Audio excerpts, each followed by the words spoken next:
in welcoming Mr. Whitlock.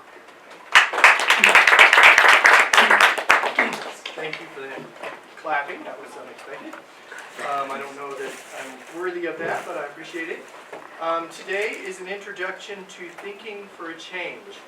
It is a program that we use within probation, and we'll be digging into that more deeply as we go along here.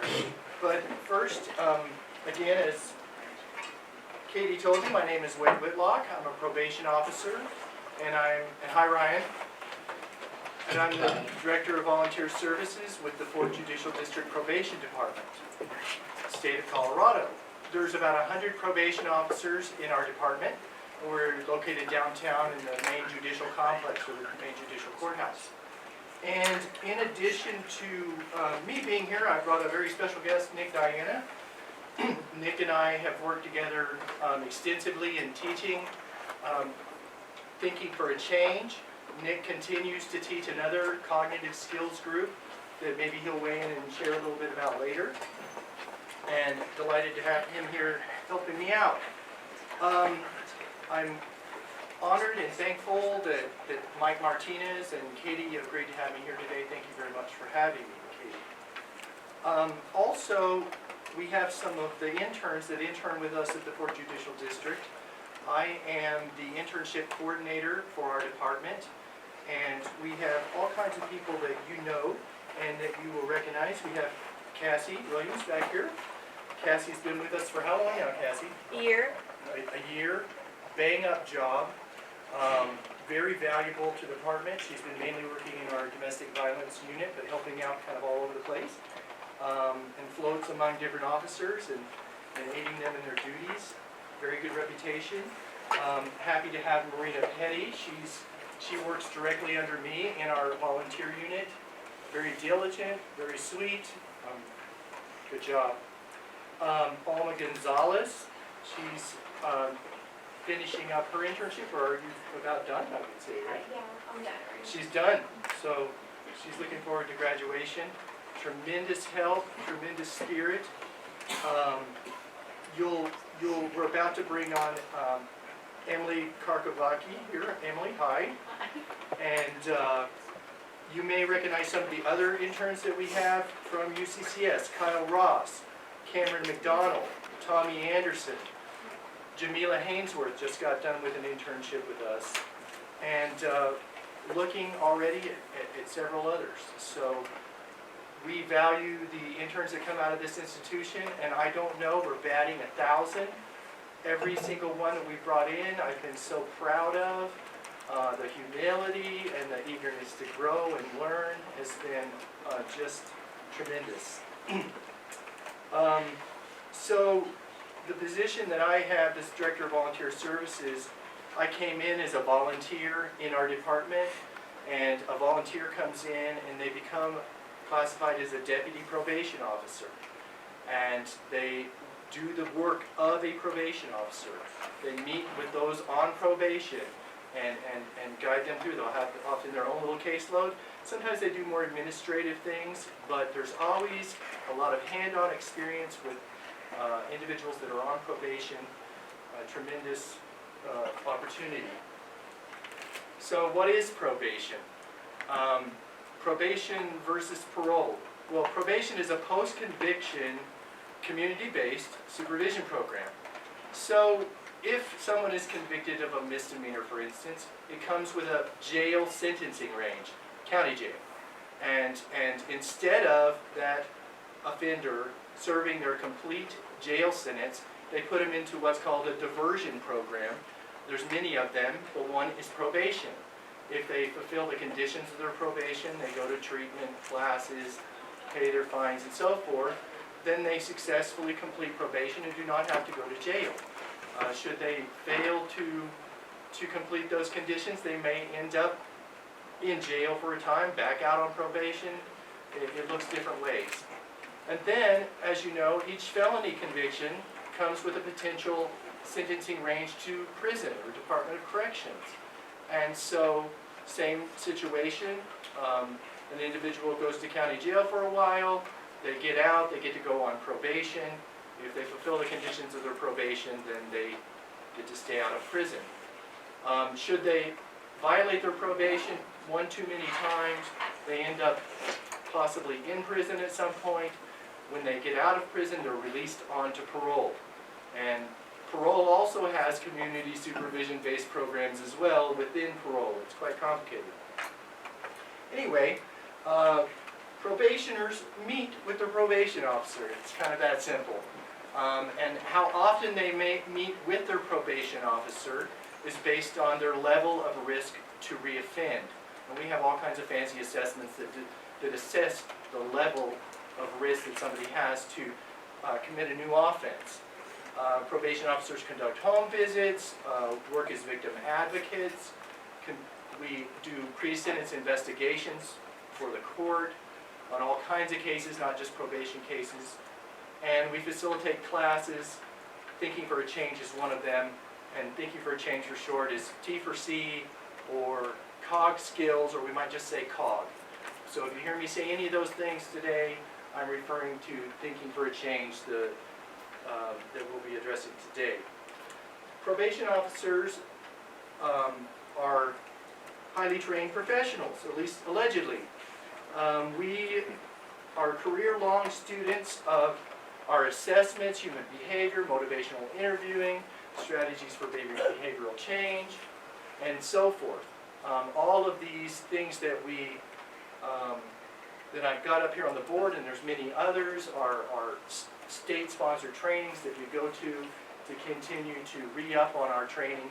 And we're encouraged to get at least 40 hours of training per week, or per year, and it's often far exceeds that. Today I have some objectives, and those objectives are to give you some education on what probation does. But also maybe they're a little entertainment factor if we can pull that off. We're going to encourage participation. Matter of fact, towards the end of the day, you're going to be doing some projects and possibly presenting them to the class if you're brave enough to do that. And also just to provide this practical knowledge of what it's like working with people convicted of crimes. Kind of connect the dots for you if you haven't worked in a criminal justice agency before. So what we see on TV often in the case studies we do are quite often kind of the extreme cases, the extreme sociopath type things. You'll be working with fairly just regular normal people that have gotten in trouble with the law. And then you'll be working with some more hardcore people that have violated the law many times and have patterns of thinking that are more criminal. So what is it like working with those people? And that's part of what today's training that we hope to accomplish. Thinking for a Change, COG skills. It's a cognitive change program. It's rooted in cognitive behavioral theory, developed in cooperation with the National Institute of Corrections. It's used across the United States and Canada, in probation, parole, in prisons, in jails, the gamut. There's over 8,000 correctional staff that have been trained in teaching Thinking for a Change to offenders. And there's over 400 trainers that are trained to train trainers in teaching Thinking for a Change. So it's a huge program. It's also available on this link. I'll make sure that I get that to Katie so that you can peruse that. It is in the public domain, so you'll be able to steal anything off of there that you might want and use it in papers. Give them credit, of course, as you know, but yeah, it's free for you to use any way you'd like. So again, it's a rooted in cognitive behavioral theory. So what is cognitive behavioral theory or cognitive behavioral therapy? Well, it was developed in the 1960s by Dr. Aaron Beck, and he was a psychiatrist at the University of Pennsylvania. And what he did was, he was working with depressed patients mainly at the time, and he noticed a commonality that they have all these streams of negative thoughts, and they had negative underlying beliefs about themselves, the world, and other people, and this was contributing to their depression. And he found out by helping them recognize and set aside and evaluate those thoughts and beliefs and feelings, that they could choose new ones and feel better about themselves long term. And it was creating a lasting effect. It was kind of revolutionary in the time that a lot of medications and other interventions weren't working. And it kind of just swept the nation, this whole, Dr. Beck was kind of a famous person on television shows and documentaries and things like that. And you can still find his work online today. And he, this process is of examining these thoughts and attitudes and beliefs and feelings became known as cognitive therapy or cognitive behavioral therapy that we know today. So before we move on though, Nick, you have those copies to hand out? No, I gave them back to you. Wait, I didn't get any copies. Remember yesterday I handed you the, Yeah, and I told you I couldn't do it because I was in training in Denver. I don't remember. Well, I do remember that, and the thing is I had told you weeks ago to give me those copies. I don't work around your schedule. I have a schedule too. So this event here in front of all, and it wasn't important enough for you. Well, obviously it wasn't Make some important to copies. you because you're so disorganized you can't get anything done. I think at the last, Last You second, can find- just getting me stuff whether last it's second. last second or not Last last second, second. it takes a few minutes to do copies. What, so, You so think you do you look at me as one of your people that are under you? No, you are not my supervisor. Ever since you've gotten this new position, you've changed, but you don't know what it's like to be a PO anymore. You don't know. You don't know what Sitting in your office staffing cases, and you think that's real hard work, isn't it? Really? Yeah. You're gonna go there. Oh, yeah. You're gonna say you staffing cases. See, you don't know. It's gone completely to your head. That kind of conflict can really happen, can't it? Over, hey, why are you mad? No, I thought you were apologize. A conflict over what was the argument about? Well, they're really Copies or something? I'm expecting a handout. Yeah, I'm expecting a handout too now. Everybody's jumping up. I'll run copies. I can get the copies ordered. So that kind of conflict really happens. I must admit that I'm embarrassed to say I've got into arguments with my wife, especially over just the most insignificant things in the world. And why is that? Because we know that it's not about the copies, right? So you saw what each of us were doing, heard the words coming out of our mouth. How many were taken in a little bit in the beginning? Marina? I was turning red. Were you freaking out to see Wade doing that? Yeah. I'm in swinging to you. And so you saw the outside part, but what do you think was under the surface that was maybe driving that conflict? Lack of respect. Oh, so lack of respect. I didn't think you were being respectful at all, frankly. Really? Yeah, you were This is out on of me. Yeah. No, this is on you. Wade. It's like, You started the fight. oh, well. Finished it. Anyway, you're the one who walked out. Oh, I finished it. I walked out. So what else do you think was under the surface possibly driving this argument? It's clash of egos. Oh, Lack of communication. so it's more, and I'll come to that in just a second. So this clash of egos. So there's some pride on the line, some posturing, and then you said communicate lack of. Okay, so we're just bad communicators. Like if it was about the copies, I didn't give him a good message. Hey, can you run these copies? I didn't communicate it well, so he didn't get them done. Or are you just talking about the conflict itself being bad communication? I feel both. Oh yeah. Both, Yeah. yeah. So we could have communicated better in the first place, and if we had, he'd have come with the copies, and then we wouldn't have had the conflict. What else in our words and that could be underpinning this conflict? Remember, these thoughts, these attitudes and beliefs that we're bringing into the class with us, that we carry around with us. Expectations. So Of each other. expectations. Of So- each other. Okay, we have expectations of each other. What do you think those are? Well, I mean, if you're giving him the paperwork to do and you're asking him to do it, you're expecting it to be done, not to be necessarily given back without maybe a good reason. His reasons were to give it back because he was in a training. He didn't have the time to do it. So you guys hold yourselves to a different expectation than maybe what you would think you would see from each other. So, like us being students, you teaching us, we expect to get some good information out of this, where you expect us to kind of learn from it. That was Okay, similar. so I like that a lot. So I expect that if you want to be a part of something and you're a professional, that if somebody gives you an assignment, you're going to do it. That's my expectation. Is that an unreasonable expectation? That's a perfectly good expectation, right? So I have these expectations. I have these beliefs about the way life should be.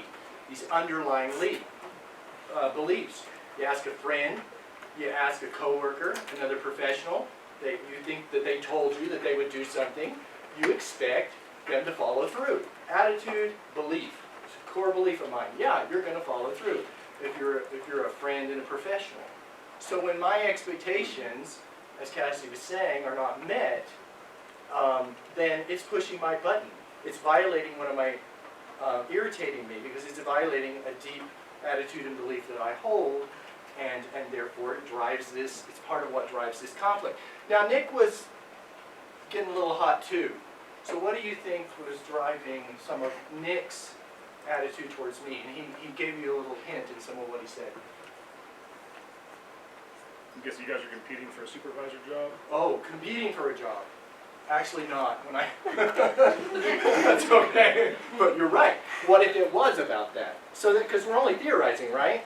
We don't know what we're bringing into it. What if there was competition for this position? And I get the position, beat him out of the position, and he knows all this stuff about me and why I don't deserve it, and why he is qualified, and I get it, and then he's bringing some baggage into the conversation. Absolutely, beautiful. Anything else? What would Nick be bringing to the table? What beliefs about me could he be bringing in? Thoughts, expectations. That you're disorganized. That I'm disorganized? Thank you, at least somebody in this. Exactly. You know, if you're gonna want me to be involved in something and you have plenty of time to do it, you need to give me the materials and plenty of time for it to get done. That's a belief we all kind of hold, right? It's a practical expectation that we would all hold on to. So anyway, there's these streams of negative thoughts, and those streams of negative thoughts, those negative underlying beliefs about other people, we carry them with us. Nick and I walked in the room holding some beliefs about the way things should be done. And when I didn't see what I thought should be done, it pushes my buttons. And when he sees me acting a certain way, it pushes his button.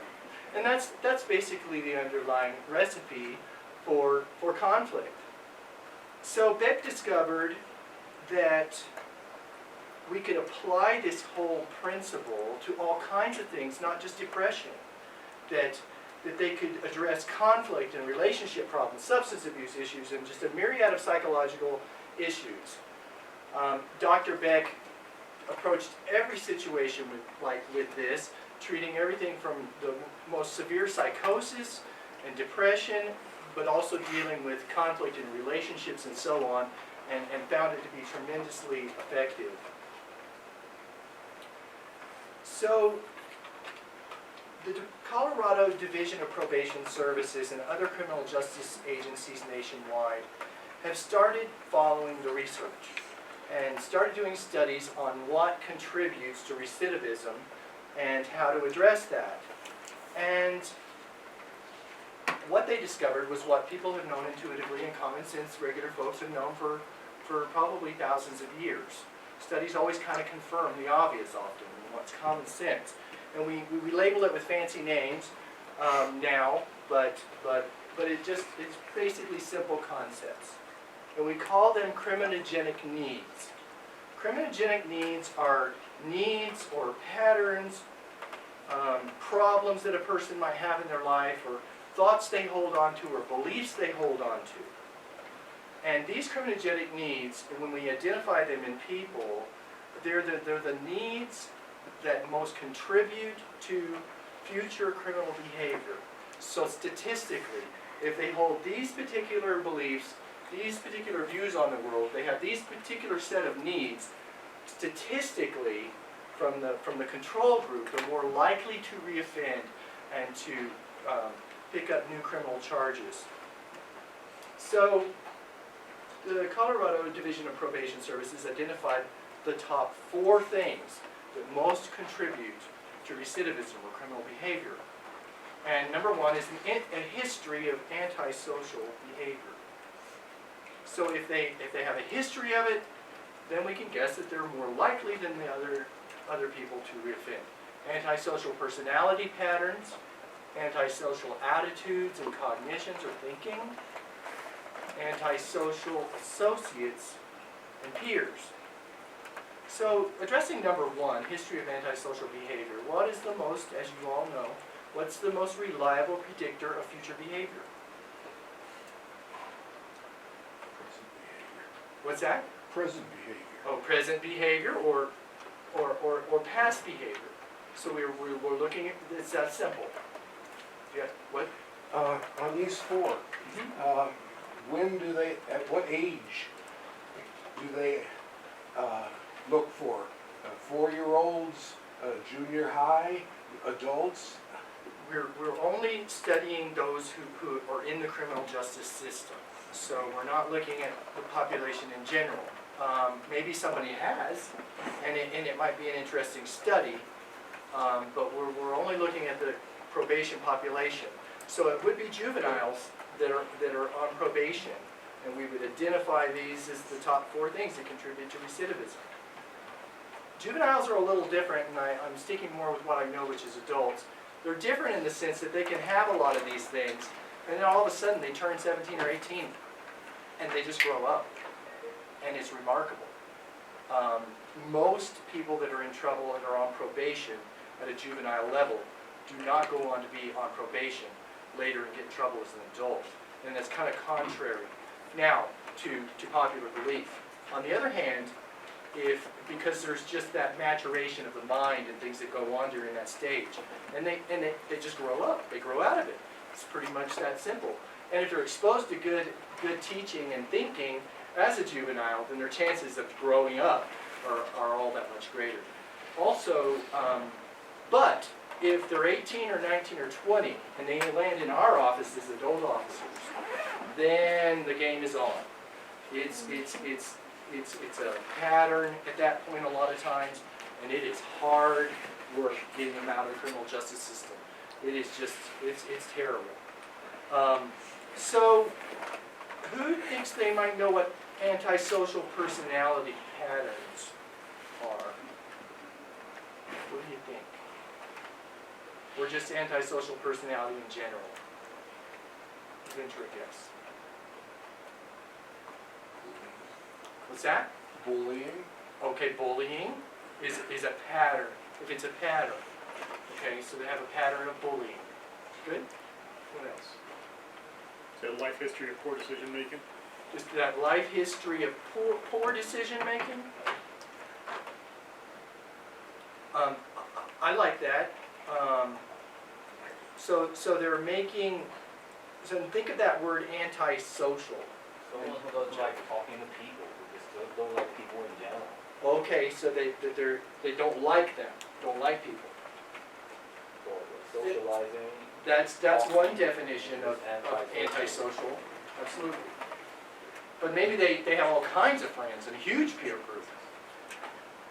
But they would consider having antisocial personality or antisocial thinking patterns. So again, I don't have the textbook definition for you today, but they have a history of doing things that are more against societal norms, that are against what is expected of them by the rest of society, their parents, and so forth. So, and they have a pattern of that looking back over time. So when we ask them about their history, we can identify those things that have been a pattern. Antisocial attitudes and cognitions. So one thing I want to point out about antisocial personality and antisocial, all of this antisocial stuff, is it's not a diagnosis. They may have a diagnosis of antisocial personality disorder or maybe oppositional defiant disorder, but we're not talking about a real diagnosis. We're just talking about things that are antisocial, thinking that is antisocial. So it goes on a spectrum, and a lot of it is built into our natures or our personalities. So last week, Monday, I talked about, Nick comes to me and he says, F you, Wade, and I say, oh my gosh, what did I do? That's my personality. I'm more like, what did I do wrong? How did I offend him? What could I do to get back in his good graces? And all that stuff, that second guessing and that very internal. And then you got the personality, he says, F you, Wade, and I'm saying, F you? Really? No, F you, Nick. You know what I'm saying? And it's, where are you? Where are you in that spectrum? Are you one of the, you'll be right back in the face, or are you more, you back off and you want to de-escalate conflict? So we find that those on probation are ready for a fight, and they're ready to escalate at the drop of a hat. At least the people we have in our classes. Because I will say that those in cognitive groups that have been ordered by the court or we decide to put in there, they're more of our criminal minds. They're more of our antisocial personalities. We try not to put low-risk offenders that don't have a big history in our Thinking for a Change classes, because that's not who it's designed for. Designed for these people that have this history. And then the number 4, antisocial associates or peers. Are we influenced by the people we hang out with? And isn't that, why do we need to study for that? Common sense. Grandma said it, bad company corrupts good character. We've known it all along. If you're hanging out with a bunch of guys that are getting in trouble, you're going to start acting like them, start getting in trouble with them. It's that simple. So who are you hanging around? And we have a fancy assessment, and we find out, oh, they're hanging around a bunch of antisocial people and people in trouble with the law, and we check the boxes, and when they get, and that drives up their score of their level of risk to reoffend, and then we address those things differently than the control group. So we have another 4 called the next 4. Family and marital stressors, lack of employment, work, stability, educational achievement, and lack of pro-social activities, and substance abuse. So here they are stacked kind of against each other. And try to think of it as the bottom 4 flowing from the top 4. It's the best way I thought of thinking about it. So why is family or marital stressors a predictor of recidivism? Why statistically is someone with conflict in the home more likely to reoffend than those who don't have conflict in the home? Lack of family values or structure. Okay, lack of structure in the family and family values being imparted to them. Nice. Lack of support system? Okay, so what would that look like? They're just, the parents or the family members are not being supportive? Okay, encouraging their dreams, giving them the financial support they need. Look at incarceration as a get away from all the stress at the home. Like I go, Oh, they want to be in prison just to escape. I want to go home with the wife. If it's bad enough, and we've worked with people that you can imagine that. Oh, yeah. I just want to take a vacation from my family for a while, and I want to get away from the abuse. And it's really sad when you see the juveniles. That they're just desperate to get out. It's so terrible. Yes. And then also, don't you think that if there's some regular conflict in the home and in the family, that's coming from, flowing out of the top 4? There's a lot of antisocial thinking. There's a lot of antisocial patterns from their parents and them. And that's why they're having these marital and family problems is often because of that top 4. That's why we're not sending them straight to family counseling or marriage counseling. If we can address that antisocial thinking, personality patterns, guess what? Things get better around the home. Conflict goes down. So again, that's why it's not in the top 4, is because those problems often originate with the top 4. We address that, some of this other stuff takes care of it itself. Lack of employment, work stability, educational achievement. Known to be, I've heard, upwards of 95% more likely to reoffend if you do not have stable employment, if you don't have a job, if you're unemployed. If you don't have money, I mean, you have to survive. If you don't have money, and you can't make money the right way, then you're gonna have to use ultimate means to survive. So you're on the bottom, you're desperate, you steal because you gotta feed your family or you gotta feed yourself. And if it is 95%, then why aren't we doing more in the criminal justice agency to address this? 95% more likely than those who are employed that are on probation to reoffend. Why aren't we doing more? Why is it not in the top 4?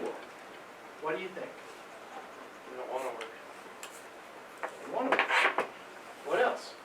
Stigmas against people who've been in the correction system. Oh, okay, so then society is not wanting to employ them. Okay. What else?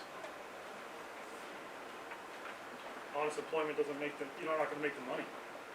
What's that? You make a lot more money breaking the law than you You ever can make would. a lot more money, a lot easier, by not getting a regular job flipping burgers down at McDonald's where they'll let you work when you got a felony, right?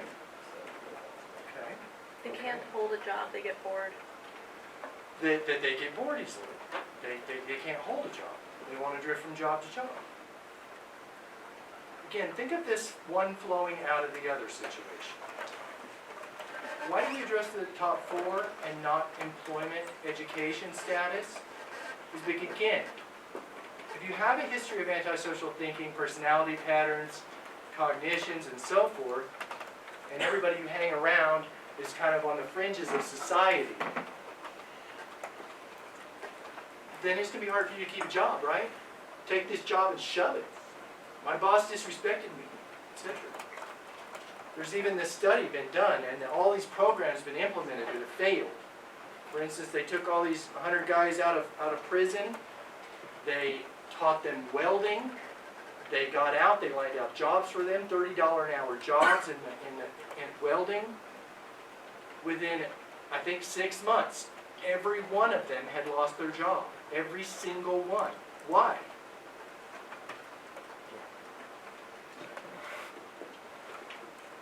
$30 an hour. I'm not talking I'm relegated to flipping burgers. Yeah, the top 4 problems were resolved. The bottom 4 symptoms were addressed, but not the problem itself. Exactly. Not the problem itself. We want to blame everything on, well, the opportunity or society. It's a thinking issue. It's a beliefs and values issue that drives a lot of this. Is that in all cases? No. Is everyone who's unemployed and lazy and doesn't want to work more likely to commit crimes? Absolutely not. There's plenty of people that want to sit on the couch and surf that will never commit a crime. But this is an indicator. It's a criminogenic need or something that we have identified that contributes to recidivism more than just your average person that doesn't want to work. Types of people. Are white-collar crime convicts likely to have the same problems as other types of criminals? They find it easier to get work, and they want to work because there's money there. But the top 4 is the same in cuts across every socioeconomic spectrum, cuts across every kind of offender as well. From your sex offender especially, top 4. That criminal thinking, the what can I get away with, and beliefs about the victims, and that they have about victims and seeing themselves as the victim, their underlying attitudes and beliefs. Yes, across the spectrum, white collar, blue collar, and so forth. It is not, it is equal opportunity, this top four, equal opportunity. Lack of pro-social activities, substance abuse. Why is substance abuse? We know that meth addicts steal like the devil, right? So why isn't substance abuse in the top four?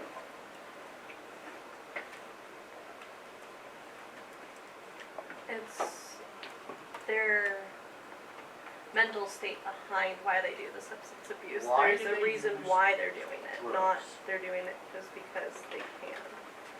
There's many things that contribute to substance abuse. And I'm making a distinction between substance abuse and substance dependence. Someone who's dependent can't function without it. We especially see that mostly with heroin and alcohol above all, because there's a physiological component to those addictions. For all the rest, meth and everything else, though psychologically it's extremely pulling, it doesn't have that same physiological component. So we're looking at this going, so what contributes to this abuse? Go out, get wasted, get behind the car. Go out with the friends and use meth. Top four, right? Against the norms of society. I wanna be rebellious. I want to do my own thing. Now, we also understand that the homes they come from, depression, maybe they've been abused as a child or sexually abused. All of that lends to substance abuse they're trying to escape. So we perfectly understand that, and we're very careful to not condemn these people who have substance abuse problems because they've been victimized themselves. We do not want to re-victimize them. We want them to find healing for it. But a lot of substance abuse driven by attitudes and beliefs. So even among those who are using because they're victims, their thinking is that this is the answer, underlying attitude and belief, right? This is where I can find escape, where I can find help, is in substances, correct?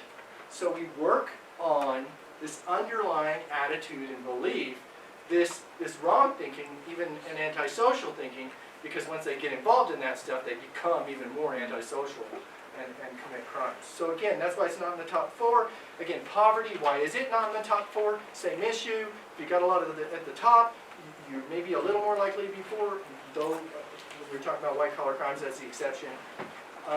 So forth and so on. Homelessness, why is that not even on the list? Why is it not even on the list? We know that those who are homeless commit more crimes than our probationers that are. Have you ever had any homeless person succeed on probation? I had one. Well, I don't know if we call it success, but. When I find them housing, yes, they're So successful. they have made it. They have made it, but finding them housing is the first. It's hard. It's extremely hard. And a lot of times they cannot live in group homes, which is what we have available, because they get their butts kicked out like in the first week through beating up somebody in the home. High or drunk or something. Yeah, they come home high or drunk, or they're at the homeless shelter and they get in a fight and they can't come back. So that's why antisocial. We can take care of that. They're more likely to have housing. Their family is done with them. Done. They burn their bridges. Too many fights, too many arguments, too many lies. So if we zero in on that, it takes care of some of the problem. So so that was the introduction to cognitive self-change, or to thinking for a change. So thinking for a change has three main areas. It has a social skills development section where we talk about listening skills, knowing your feelings, apologizing, learning how to ask a question. You aren't raised in a good home, or mom or dad are just gone and there's no guidance, you're left to your own devices. Do you know, you just don't pick up the regular social skills that all of us just picked up in our families growing up, or among our peer group. They got to learn some of the basics.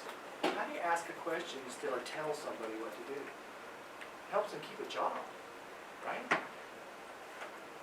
helps them move up in the company. Negotiation, how do they get what they want without it becoming a knockdown, drag out fight, right? How do you negotiate so that it's not manipulation and it's not filled with conflict? These are pretty basic skills, like for everyone in this classroom. But you would be surprised on how much our clients that we teach this class to really struggle with apologizing. They don't know how to apologize, understanding your feelings. All the guys in our class, they have what, 2 or 3 feelings: pissed, anger, and Mad. mad. Seriously, those, I mean, that they don't. Which all sound awfully similar, right? Yeah. But that's how they. That's their spectrum. That's what was modeled, and that's where they're often in their homes, and that's what they get. So would you say education level attributes to more violent and aggressive behavior? What's that?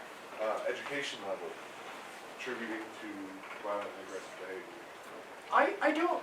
I don't know about a link. What I would say is, I mean, definitely those with educations tend to commit different kinds of crimes. We definitely have more assaults in the lower, although DV. Domestic violence, and Cassie, I mean, she sat in on one That's of our true. groups a couple weeks ago, and we had a domestic violence offender in there, and he's an engineer.